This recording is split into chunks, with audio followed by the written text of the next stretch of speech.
우리 방금 봉독했던 마태복음 1장 18절에서 25절까지의 말씀의 제목은 지상 최고 놀라운 소식이라는 제목으로 함께 말씀을 나누겠습니다.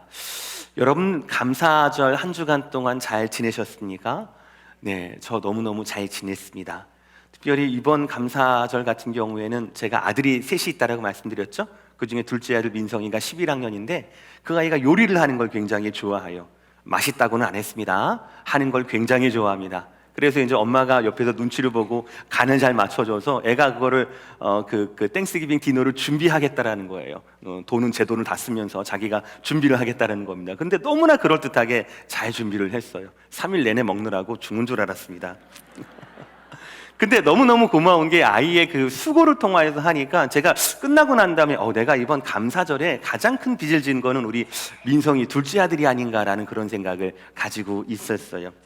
근데 제가 감사절 기간 동안에 우리 둘째 아들에게 음식의 빚을 졌다라면 사실은 지난 한 주간 동안 여러분에게도 빚을 진 게 있습니다. 그게 바로 뭐냐면 감사의 빚이었어요. 지난 주간 여러분들이 2021년 추수감사절 편지를 다 꼼꼼히 적어 주셨거든요. 그걸 제가 읽으면서 숨겨진 감사, 잊혀질 뻔했던 그런 감사, 지나칠 뻔했던 감사가 얼마나 많은지 여러분의 감사의 제목을 읽으면서 제가 얼마나 깊은 기쁨과 또 많은 감사의 제목을 나눌 수 있었는지 얼마나 좋았는지 몰라요. 여러분의 감사의 제목은 이랬었습니다. 팬데믹의 상황이었지만 벌써 올해만 해도 성경을 4번, 5번 읽은 분들이 굉장히 많으시더라고요. 성경을 읽게 해주셔서 감사하고, 이처럼 현장 예배에 나올 수 있도록 건강 허락해 주셔서 감사하고, 본인뿐만 아니라 가정과 가족들, 자손들의 건강 하나 상하지 않도록 하나님이 지켜주신 건 너무나 감사하고, 예상하지 못했던 큰 일들과 수술이 있었음에도 불구하고 어느 것 하나 흩어지지 않고 빗나가지 않고 잘 될 수 있도록 회복하게 하시는 것도 감사하고, 우리가 지나치기 쉬운 일상이었음에도 불구하고 감사로 준비된 분들에게는 그 하나하나가 일상이 어제와 똑같은 오늘 같은데도 그것이 감사의 제목으로 내어놓으셨더라고요. 그 많은 분들의 감사의 고백을 볼 때에 저 또한 더 풍성한, 더 깊은 은혜와 감사와 기쁨을 누릴 수가 있어서 얼마나 풍성했는지 모릅니다. 이렇게 저와 여러분이 풍성한 감사 주간을 다 지냅니다. 그리고 교회력으로는 감사주간이 지나고 난 후 오늘부터 교회력으로는 대림절 혹은 대강절이라는 절기가 시작이 됩니다. 대림절 혹은 대강절이라고 하는 것은요, 성탄주일 있기 전에 4주 전부터 카운트를 하게 됩니다. 영어로는 어드벤트라고 해서 오다, 주님의 오심이라는 라틴어의 영어예요. 그래서 이때는 예수님께서 세상에 메시아로 오시는 그 예수님을 말씀을 통하여서 준비하는 절기가 바로 대림절인 겁니다. 그러니까 대림절 1주차, 2주차, 3주차, 4주차 지나고 난 후에 성탄주일이 되는 것이에요. 그러니까 영적으로 보면 이런 거예요. 영적으로 보면 우린 지난 주간 우리 추수감사주일을 맞았지 않습니까? 한 해 동안에 우리의 수고에 대해서 하나님의 한량없는 은혜와 감사를 했다라면 이제부터는 모든 믿는 자들의 진짜 감사의 이유인 예수님의 오심, 그 성육하신 성탄의 역사를 우리가 말씀으로 준비하자라고 하는 것이 바로 대림절의 의미가 된다라는 것이죠.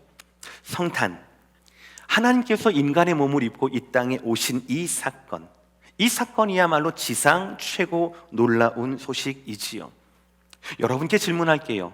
여러분에게 성탄은 어떤 의미입니까? 여러분의 성탄은 어떤 의미인가요? 혹시 여러분께 성탄은요, 연말 분위기의 정점입니까? 혹은 여러분께 성탄은요, 지난 추수감사주일부터 시작되는 파티의 연장입니까? 아니면 선물을 준비하고 선물을 기대하는 주고받음이 있는 그런 일상입니까? 어떻습니까? 여러분에게 성탄은 어떤 의미인가요?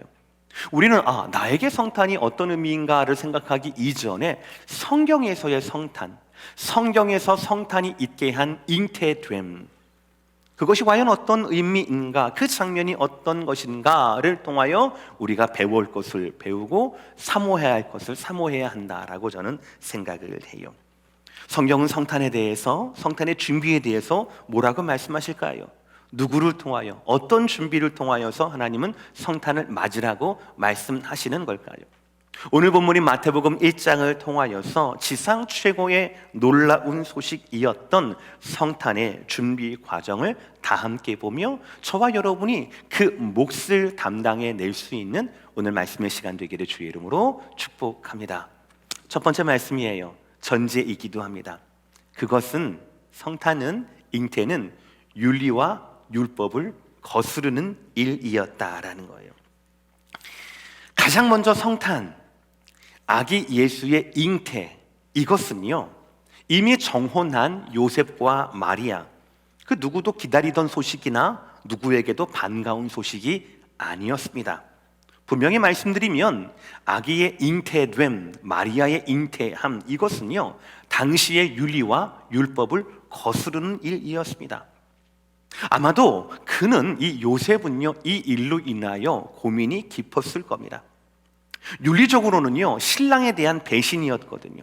그리고 신부됨의 정결함 있잖아요, 그것을 훼손한 사건이었습니다. 그리고 율법적으로는 이 마리아가 돌로 죽임을 당할 만한 충분한 이유였습니다. 신명기 말씀이에요. 그 처녀에게 처녀의 표적이 없거든 그를 돌로 쳐 죽일지니. 보통 유대인 커플에게 있어서 결혼은요 결혼 이전에 한 1년 전 정도의 약혼이라는 과정을 거치게 됩니다. 1년 정도가 유지가 되는 거예요. 그런데 이 약혼은요 그냥 단순히 결혼을 약속하는 것이 아니라 지금보다 훨씬 더 헤비합니다. 그래서 법적인 구속력이 있어요. 그러니까 약혼하는 이 순간 둘이 동거하지는 않지만 약혼하는 이 순간 이 남편은 이 아내에 대한 법적인 권리를 획득을 하는 겁니다. 이미 부가 되는 거예요. 신랑은 약혼하고 난 다음에 길을 떠납니다. 어떤 길을 떠나는가? 신방을 준비하는 거예요. 자신의 그 신부와 함께 살 집을 준비를 하게 되는 거예요. 준비가 마치면 돌아와서 신부를 데리고 가는 것이죠. 그때까지 신부는 그때까지 신정집에 머물면서 신부됨, 정결함을 지키는 겁니다. 깨끗함을 지키면서 언제 오게 될지 모르는 신랑을 기다리게 되는 것이지요. 당연히 이 기간 중에 남아 있어야 할, 정결해야 할 이 여인이, 신부가 만약에 성적으로 부정했다, 부정을 저질렀다, 그런 것이 드러나면 아까 신명기 22장의 말씀처럼 율법에 의해 가혹한 처벌이 내려질 수도 있는 사건이었죠. 그러니 큰일인 겁니다. 오늘 요셉과 마리아를 보시기를 바랍니다. 오늘 말씀 18절 19절이에요 제가 있습니다. 예수 그리스도의 나심은 이러하니라. 그의 어머니 마리아가 요셉과 약혼하고 동거하기 전에 성령으로 잉태된 것이 나타났더니 그의 남편 요셉은 의로운 사람이라 그를 드러내지 아니하고 가만히 끊고자 하여. 다시 한번 18절 보여주세요. 제가 저기에 세 단어를 하이라이트 했습니다. 저걸 주목하시길 바랍니다. 저 단어 순서가 원래 정상적인 순서입니다. 약혼합니다. 그리고 1년 뒤 정도에 결혼하며 동거합니다. 그리고 둘 사이에 관계가 시작이 되고 난 후에 잉태가 되는 거예요. 약혼하고 결혼하고 잉태되는 것, 이 순서가 맞는 겁니다. 순서가 바뀌면 안 되는 거예요. 그러나 지금 마리아 같은 경우에는 약혼은 했습니다. 그러나 동거하기 이전에, 즉 결혼하기 이전에 다른 남자의 아이를, 누군가는 모르겠지만 누군가의 아이가 그의 태중에 지금 자라고 있는 것이었습니다. 당시의 윤리와 율법을 뒤집는 것이었습니다. 말씀드린 대로 요셉에게는 이미 약혼을 했기 때문에 마리아에 대해 법적으로 처분할 남편으로서의 권리가 있었어요. 그러나 19절에서 성경을 말씀하기를 그 남편 요셉은 의로운 사람이다 라고 말씀하고 있습니다. 물론 그의 의로움은 율법 앞에 서는 사람이란 뜻이에요. 그는 자신의 의로움을 드러내기 위해서 사랑하지만 자신의 의로움을 드러내기 위해서 마리아를 고발할 수도 있었습니다. 그리고 율법대로 처분할 수도 있게 되지요. 그러나 이 요셉은요, 놀라운 것은 율법에 대해서만이 아니라 마리아에 대한 마음, 사랑의 마음, 연민의 마음도 같이 가지고 있었어요. 그러니 가서 따지지 않았죠. 그러니 가서 따지지 않는 겁니다. 19절 마지막 말씀을 보세요. 요셉은 의로운 사람이라 그를 드러내지 아니하고, 여기서 말하는 그는 he가 아니라 she예요.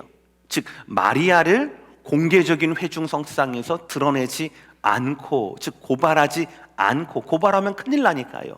그러지 않고 가만히, 원어로 보면 비밀리에입니다.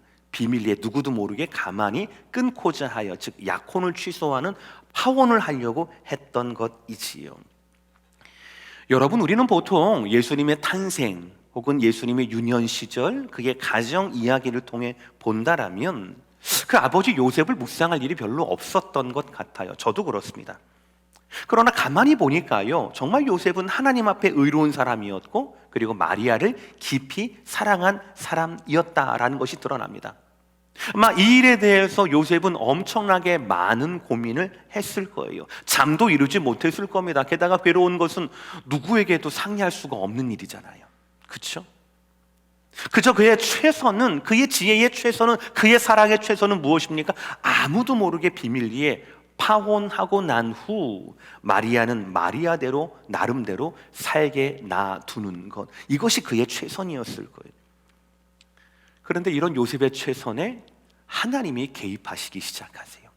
오늘 말씀 20절 말씀 다 함께 읽겠습니다. 시작. 이 일을 생각할 때 보라, 주의 사자가 현명하여 이르되 다윗의 자손 요셉아, 내 아내 마리아 데려오기를 무서워 말라. 그에게 잉태된 자는 성령으로 된 것이라. 아멘. 여러분, 첫 문장 제가 하이라이트 했죠. 이 일을 생각할 때에 요셉의 상태를 말하는 겁니다. 근데 원어를 보면 이 일이 단수가 아니에요. 이 일들이에요. 이 일들, 고민이 많았다라는 거죠. 걱정이 많았다라는 겁니다. 이 일들 생각할 때에 원어로 보면 수동태입니다. 내가 생각을 시작하고 내가 끊는 게 아니에요. 그게 아니에요. 그거 고민이 아니죠.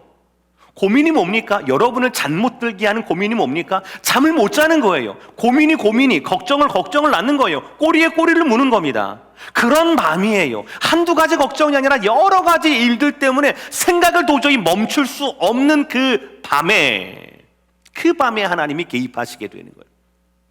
한글 번역에는 없지만 원어에 있어요. 이두라고 하는 헬라어 말이 있거든요. 그게 바로 뭐냐면 가로 안에 있는 거예요. 보라라는 거예요. 저게 바로 뭐냐면 attention이라는 겁니다.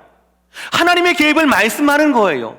그가 엎치락 뒤치락 하면서 이렇게 해도 이상하고 저렇게 해도 이상하고 그런 생각 가운데 수많은 생각과 고민의 밤을 보내는 가운데 하나님이 개입하시기 시작하는 거예요. 보라라고 이야기하면서 하나님이 보내신 주의 사자가 현명하여 이르되 라고 말씀하고 있다라는 거예요. 요셉의 고민은 하나님의 의, 마리아에 대한 사랑 사이에 둘 다를 포기하는 것만이 유일한 방법이었을 거예요. 그러나 그때 하나님의 천사가 요셉에게 임했던 겁니다. 그리고 말씀하세요. 무서워하지 말라. 아멘. 이것이 첫 번째 잉태를 맞이했던 남편 요셉의 반응이었습니다. 지금까지가. 사랑하는 성도 여러분, 성탄에 대한, 잉태에 대한 요셉의 반응은 의로움과 사랑 사이에 수많은 혼란이고 고민이었습니다. 율법과 연민 사이에 두려움이었어요. 그러나 중요한 것은 그때에 하나님은 요셉을 고민 가운데 두지 않으셨다라는 겁니다. 문제의 늪에 빠지지 않게 하셨습니다. 그에게 말씀을 주시고 그에게 무서워하지 말라라고 하십니다. 그리고 이제 이 모든 고민과 문제의 답을 말씀을 해 주시는 거예요. 20절 말씀 다시 한번 읽어보겠습니다. 오늘 본문 20절 시작. 이 일을 생각할 때에 주의 사자가 현몽하여 이르되 다윗의 자손 요셉아, 내 아내 마리아 데려오기를 무서워하지 말라. 그에게 잉태된 자는 성령으로 된 것이라. 아멘.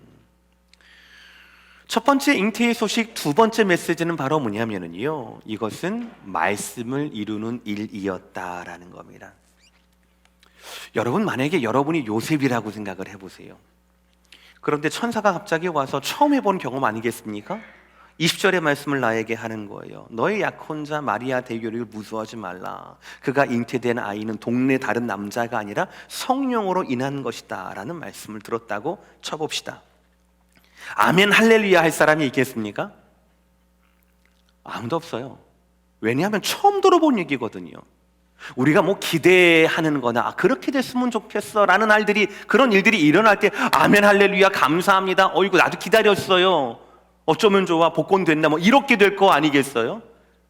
그러나 그게 아닌 거거든요. 이거를 누구도 이 말을 고지고대로 이게 무슨 말일까?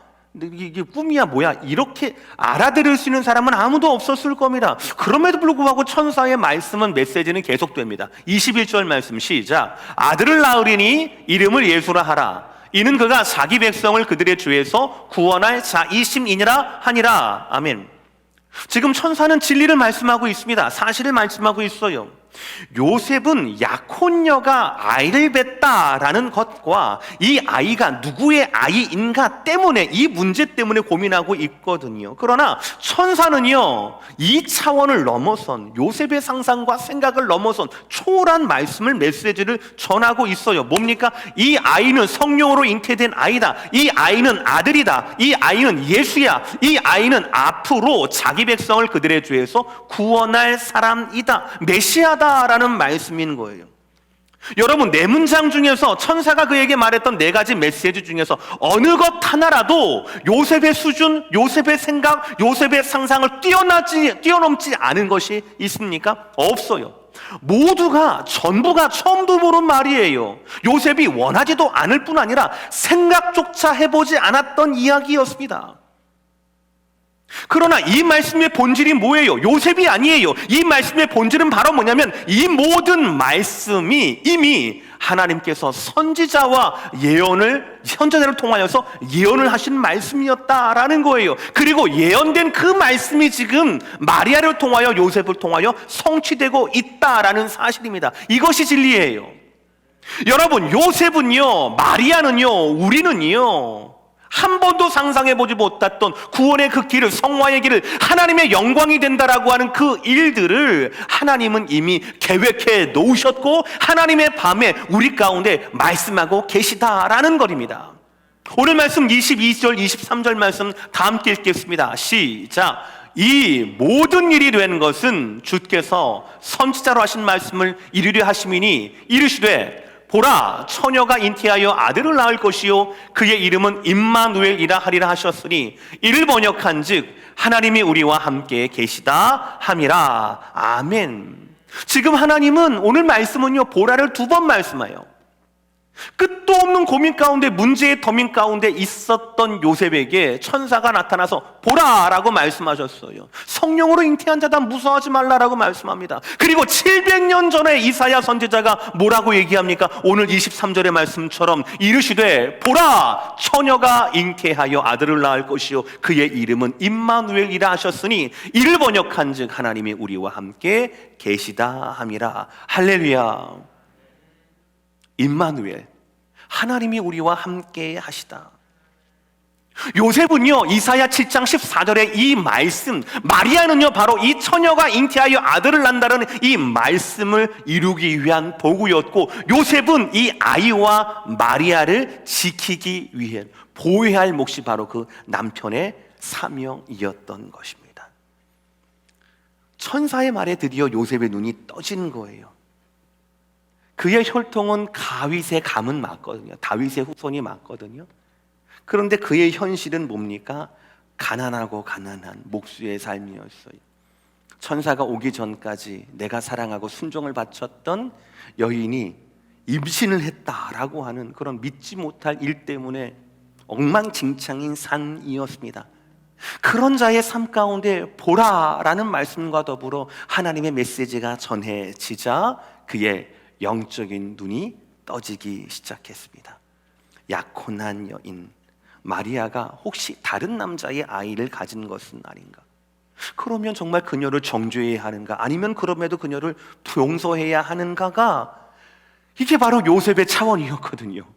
요셉의 고민이었거든요. 요셉의 문제였어요. 그러나 이 모든 문제와 고민과 차원이 한순간에 다 사라지게 되었어요. 왜입니까? 마리아의 태중엔 임마누엘, 하나님이 함께 하시기 때문이에요. 지금 이 둘의 가정, 물론 같이 있지는 않지만, 몸은 떨어져 있지만, 이 둘의 가정 가운데 하나님이 메시지로 함께 계시기 때문에 문제가 사라지는 거거든요. 성탄의 밤이 지나고 언약의 때가 이르면 이 아이는 세상의 모든 믿는 자들의 구원자가 되어서 시대와 역사와 공간을 초월해 지금 저와 여러분들의 유일한 구원자 예수 그리스도로 우리 앞에 서게 될 것이라고 하는, 한 번도 상상해 보지 못한 그러나 이미 하나님이 말씀하신 말씀의 성취의 도구가 바로 요셉이라는 사실이지요. 사랑하는 성도 여러분, 예수님의 잉태 소식은 처음엔 모든 사람들에게 당혹감을 안겨주었어요. 분명히 윤리와 율법을 거스르는 일이었고요, 밤새도록 고민해도 해결될 수 없는 문제였습니다. 그러나 본질은 전혀 달라요. 예수님의 잉태라는 본질은 전혀 다릅니다. 보라라고 하면서 천사의 말씀이 이어졌고, 700년 전 이사야 선지자도 보라 하면서 시작된 말씀, 보라 처녀가 잉태하여 아들을 낳을 것이요 라는 그 말씀의 성취가 바로 성탄의 본질이었다는 거예요. 처녀가 임신했다라고 하는 것이 성탄의 본질이 아니라 나는 어떻게 하면 되지? 이것이 바로 성탄의 본질이 아니라 성탄의 본질은 말씀의 성취였고, 그 말씀의 성취가 우리 가정을 통해 이루어지게 되는 놀라운 영광이 바로 성탄의 본질이었다라는 겁니다. 생각을 해보면 우리와 요셉은 참 많이 닮아 있습니다. 말씀이 임하기 전 우리 삶은요, 요셉과처럼 잠 못 드는 밤으로 가득했습니다. 수많은 고민들이, 지울 수 없는 생각의 파도가 우리를 삼키려 하고 있었지요. 지금도 그런 것 같아요. 우리가 지난 2년 동안의 팬데믹을 잘 지내왔고 감사히 지내왔음에도 불구하고 뉴스는 자꾸 우리에게 불안한 현실을 들추고 있습니다. 사실이니까 반박할 수는 없어요. 세계 증시를 들썩이게 하는 새로운 변이 오미크론이 급속히 확산된다라고 이야기를 합니다. 심상치는 않은 것 같아요. 뉴욕 주지사는 비상사태를 선포하기에 이르렀습니다. 이런 뉴스들은 자꾸 우리를 불안하게 합니다. 끊을 수 없는 생각을, 걱정이 걱정을 막 꼬리에 꼬리를 물게 하는 것 같아요. 끝없이 걱정하게 만들죠. 그러나 여러분, 묻습니다. 여러분, 저와 여러분을 살게 했던 것은 뉴스였습니까? 아니면 복음이었습니까? 저와 여러분을 살게 했던 것, 우리를 살리게 하는 것은 뉴스가 아니라 복음이고 말씀이고 하나님의 은혜였어요. 여러분이 손으로 쓰셨던 2021년 추수감사절 편지는요, 뭐라고 하셨습니까? 온통 하나님의 말씀이 나를 살렸다. 그 그치지 않은 은혜 덕분에 내가 살 수 있었다, 견딜 수 있었다라는 고백뿐이에요. 사랑하는 성도 여러분, 우리 삶에 필요한 것이 무엇입니까? 말씀이 오는 거예요. 말씀이 이루어지는 겁니다. 하나님의 그 약속이 이루어지는 겁니다. 그 약속이 이루어지기만 한다면, 그 말씀의 진리의 빛이 비춰진다라고 한다면 오늘 요셉은요, 고민이 끝낼 수 있는 거거든요. 임마누엘의 하나님, 우리와 함께 하시는 그 하나님, 우리와 함께 하신다라면 우리가 가지고 있는 모든 걱정은 힘을 잃어버리게 됩니다. 왜요? 나는 약하지만 나와 함께 하시는 하나님은 강하시거든요. 그 하나님이 모든 문제의 고민에 답이 되어 주시기 때문에 그렇다라는 겁니다.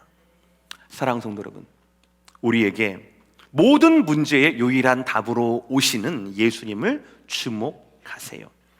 첫 번째 오심, 성탄의 메시지를 기억하시고, 두 번째 오심, 재림을 기다리시는 여러분 되시기를 바랍니다. 다시 오심을 고대하시는 여러분 되시기를 바랍니다. 정말 미련한 성도는 어떤 성도입니까? 성탄은 실컷 축하하고 성탄은 실컷 기뻐하면서도 다시 오신다라고 하는 두 번째 성탄, 그 재림에 대해서는 무감각한 성도가 진짜 미련한 성도 아니겠습니까? 그렇죠, 여러분들?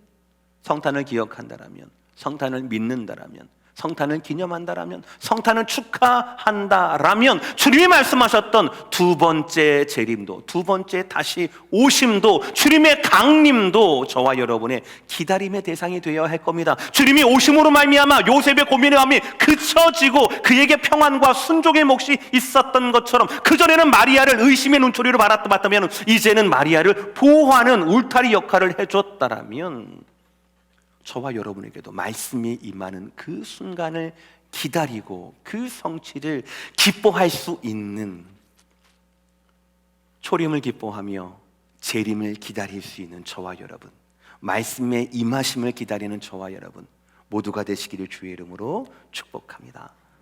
저와 여러분은 성공을 기다리는 사람이 아니에요. 성취를 기다리는 사람이에요. 개인의 능력의 성공이 아니라 하나님 말씀의 성취를 기다리는 사람들이라는 거죠. 사랑하는 성도 여러분, 말씀을 붙잡으십시오. 그 말씀이 여러분의 꿈을 통하여, 여러분의 문제 가운데, 여러분의 밤을 통하여, 여러분의 인생 가운데 이루어지게 되는 그 날을 붙잡고 흔들림 없이 나가게 되기를 주의 이름으로 축복합니다. 마지막 세 번째 말씀은, 그것은 순종을 요구하는 일이었습니다. 시대를 초월한 하나님의 말씀, 우리를 죄에서 구원할 영원한 말씀의 성취에도 너무나 감격스러운 것은 우리의 몫이 있다라는 거예요. 그것이 바로 순종입니다. 오늘 본문 24, 25절 다 함께 읽겠습니다. 시작. 요셉이 잠에서 깨어 일어나 주의 사자의 분부대로 행하여 그의 아내를 데려왔으나 아들을 낳기까지 동침하지 아니하더니 나오매 이름을 예수라 하니라. 아멘. 요셉은 하나님이 보내신 메시지에 모두 순종합니다. 임신한 약혼자인 마리아를 데리고 와요. 함께 살기 위해서 말이죠. 이것이 가장 안전한 방법이에요. 남들이 보기에도 당연하게 약혼했고, 그리고 이제 동거하고, 그리고 잉태할 거니까 당연히 아무런 문제가 없는 거죠. 너무 평범한 정상적인 겁니다. 아이와 마리아를 지킬 수 있는 유일한 방법이기도 하지요. 거기에 더해서 아이를 낳기까지 동침하지 않습니다. 남편으로서의 권리를 포기를 하는 거예요. 양보를 한 겁니다. 순종을 했던 겁니다. 그리고 아들을 낳고 아기의 이름을 예수라고 불렀습니다. 처음부터 끝까지 그 문제의 밤이 지나고 난 후에, 보라, 하나님의 말씀을 듣고 난 후에 처음부터 끝까지 요셉은 모든 말씀에 순종하게 됩니다. 저는 이것이 너무나 위대하고 영광스러운 장면이라고 생각을 해요. 왜냐하면 하나님의 그 위대하신 구원 사역이 700년을 기다렸던, 아니 창세기 3장 15절부터 한다라면 영원을 기다렸던 하나님의 구속 사역이 누군가의 순종을 요청한다라고 하는 것, 이 요셉의 순종을 요청한다라는 이 사실이 너무나 감격스러워요. 보잘것없는 가난한 목수일 뿐인 요셉의 순종이 하나님 성육신의 울타리가 되어드리고요, 하나님께서 이 땅 가운데 오시는 임마누엘 하나님의 그 사역의 징검다리가 되어줄 수 있다라고 하는 것이 얼마나 감사하고 얼마나 감격스러운지 모릅니다. 저는 지상 최고 놀라운 소식인 성탄에 있어서 가장 순수하고 최고 수준의 수준이 바로 이 요셉과 이 마리아를 통하여서 일어났다라고 믿습니다. 중요한 것, 그들의 순종은 대단한 순종이 아니었습니다. 위대해서, 뛰어나서, 부자여서, 건강해서, 믿음이 좋아서 했던 순종이 아니었다라는 것이죠. 마리아의 순종은 뭐였습니까? 주의 계집종이오니라는 그 고백이었잖아요. 요셉의 순종은 무엇이었습니까? 보라, 무서워하지 말라라고 말씀했더니 정말 무서워하지 않고 기꺼이 울타리가 되어주는 순종 아니었습니까? 사랑하는 성도 여러분, 저는 여러분과 이 말씀을 꼭 나누기를 원합니다. 우리도 이와 같은, 요셉과 마리아와도 같은 순종의 기회, 순종의 능력을 사모해야 한다라는 것이에요. 왜입니까? 하나님의 그 사역은 누군가 순종의 징검다리를 통하여, 순종의 몫을 통하여, 순종하는 사람을 통하여서 하나님은 하나님의 뜻을 이 땅 가운데 이루시기 때문에 그렇다라는 거예요. 여러분, 순종이 뭡니까? 순종이 성격입니까? 성품입니까? 전혀 그렇지 않습니다. 그것은 여러분 오해하는 거예요. 순종적인 사람이야, 말 잘 듣는 사람이야, 모나지 않은 사람이야, 둥글둥글한 사람이야. 그것은 성경의 순종이 아니에요. 성경의 순종은, 우리가 보여야 할 순종은 100% 성령 하나님의 역사하심이거든요. 할렐루야. 요한복음 14장 26절의 말씀 다 함께 읽겠습니다. 시작. 보혜사 곧 아버지께서 내 이름으로 보내실 성령, 그가 너희에게 모든 것을 가르치고 내가 너희에게 말한 모든 것을 생각나게 하리라. 아멘. 순종이라고 하는 것은 예수 믿고 난 후에 영수증처럼 우리에게 남겨진 성령 하나님의 음성, 성령 하나님의 가르치심, 성령 하나님의 생각나게 하신, 성령 하나님의 한 걸음 한 걸음 인도하시는 그 인도하심 가운데 저와 여러분의 걸음을 맡기는 것, 이것이 순종이에요. 순종은 성령 하나님의 음성에 반응하는 것, 이것이 순종이에요. 성격과 성품이 아니라는 겁니다. 순종은 하나님의 역사예요. 하나님에 대한 역사입니다. 하나님을 향한 역사가 바로 순종이라는 것이죠. 그러므로 누구든지, 오늘 요셉을 비롯해서 누구든지 순종을 향한 첫 걸음은 반드시 이것이 됩니다. 다시 20절 말씀, 이 일을 생각할 때에 주의 사자가 현몽하여 이르되 다윗의 자손 요셉아, 내 아내 마리아 데려오기를 무서워하지 말라. 하나님의 인도하심 가운데, 성령의 인도하심 가운데 내가 원하는 길이 아니라 하나님이 원하시는 길로 가려고 할 때 첫 번째 넘어야 할 것이 뭐라고요? 두려움을 극복해야 되는 거예요. 두려움을 넘어서야 하는 겁니다. 그냥요? 아니요. 하나님은 저와 여러분께 사명을 주시고 어떤 부담을 주실 때, 순종의 몫을 주실 때 팔짱 끼고 너 한번 해봐라. 그동안 설교 많이 들었지? 너 그동안 몇십 년 교회 다녔다며, 너 장로라며, 권사라며, 목사라며, 그러니까 한번 그렇게 순종해봐. 절대로 이렇게 말씀하지 않으십니다. 은혜를 함께 해주셔요. 능력을 함께 해주셔요. 이것이 바로 하나님의 신실하심이거든요. 하나님이 요셉에게 천사를 통하여서 무서워하지 말라라고 말씀하실 때 요셉을 뭐라고 불렀습니까? 제가 어디에 하이라이트 했어요? 다 함께 시작! 다윗의 자손 요셉아. 다윗의 자손 요셉아예요. 수많은 고민들이 끊이지 않을 때, 그때 요셉은 어떤 요셉이었어요? 아무런 힘이 없는, 보잘것없는 가난한 목수였어요. 약혼을 했는데 그 약혼한 여인이 부정을 저질렀는지 안 저질렀는지 이걸 어떻게 되는지 고민하는 요셉이었습니다. 하나님께는 의로웠지만 세상에선 보잘것없는 그런 사람이었어요. 그러나 하나님의 사람, 하나님의 천사는 요셉을 뭐라고 합니까? 목수 요셉아, 보잘것없는 요셉아, 아니면 요셉아라고 부르지도 않고 뭐라고 했습니까? 다윗의 자손 요셉아라고 불러요. 진짜 정체성을 불러일으키는 겁니다. 요셉은 육체적으로 다윗의 자손이었습니다. 아브라함의 자손이었어요. 다윗의 자손이 바로 뭡니까? 하나님께서 약속하신 메시아가 나올 씨앗이 바로 다윗의 자손인 거거든요. 그러므로 여러분, 다윗의 자손 요셉아, 내 아내 마리아 되기를 무서워하지 말라라는 이 말씀은 너는 가난한 목수가 아니야. 너는 하나님의 약속을 이루기 위한 다윗의 자손이다. 다윗의 자손이워 순종하기를 두서워하지 말아라 라는 말씀이 되는 거예요. 요셉에게 그렇게 들렸던 겁니다. 그리고 더 중요한 것, 순종을 요구하시고 무서워하지 말라라고 말씀하신 이후에 그 이유, 더 중요한 말씀, 두려워하지 않아도 될 이유를 20절 하반절에 이렇게 말씀해요. 다 함께 시작. 그에게 잉태된 자는 성령으로 된 것이라. 아멘. 헬라 원어에는 그러므로라고 하는, 왜냐하면이라고 하는 그 전치사가 하나가 있어요. 한글 여기서는 생략이 됐어요. 무서워하지 말아라. 다윗의 자손 요셉아, 마리아 되리를 무서워하지 말아라. 왜냐하면 그녀에게 잉태된 자는 성령으로 된 것이라. 요셉의 순종의 제1원인은 다름 아닌 성령 하나님이었어요.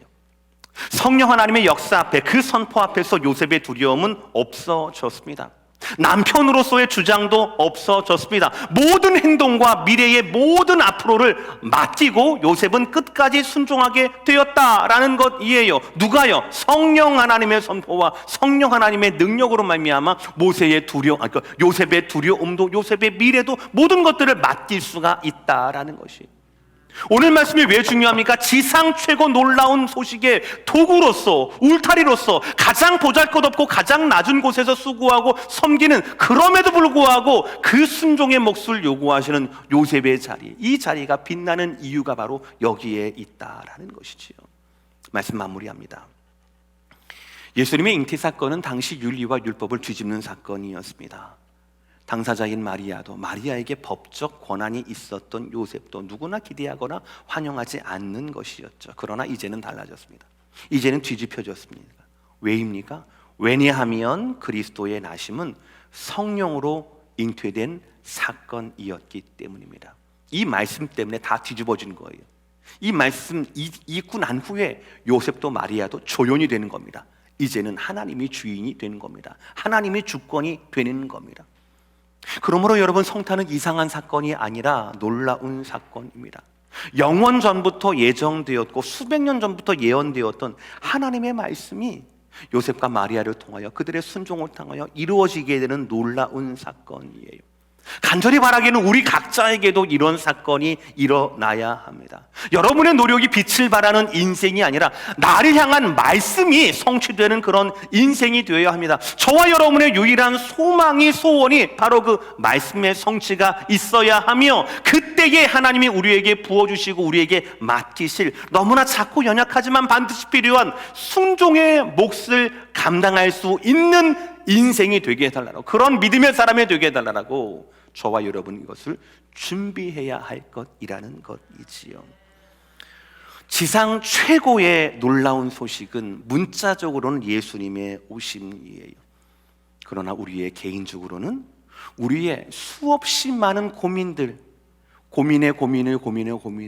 끝없는 그 고민을 끊어버리는 날이 바로 그날이고요, 우리의 잃어버렸던 정체성을 환영하는 날, 회복하는 날이 바로 그날이고요, 내가 준비했던 순종의 몫으로 하나님을 영광스럽게 드려질 수 있는 날이 바로 지상 최고 놀라운 소식의 그 밤이라는 것이지요.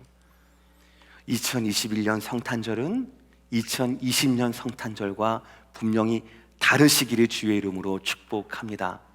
저와 여러분의 삶 가운데 말씀의 이루어짐과 말씀의 성취와 더 나아가서 하나님, 내가 주 앞에 쓰임받고 싶습니다.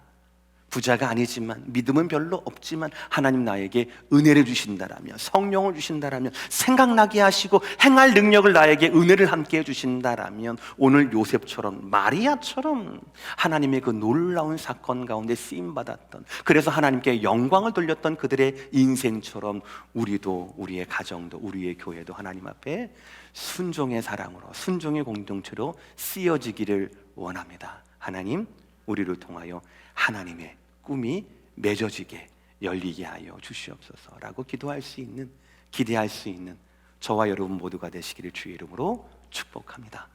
기도하시겠습니다.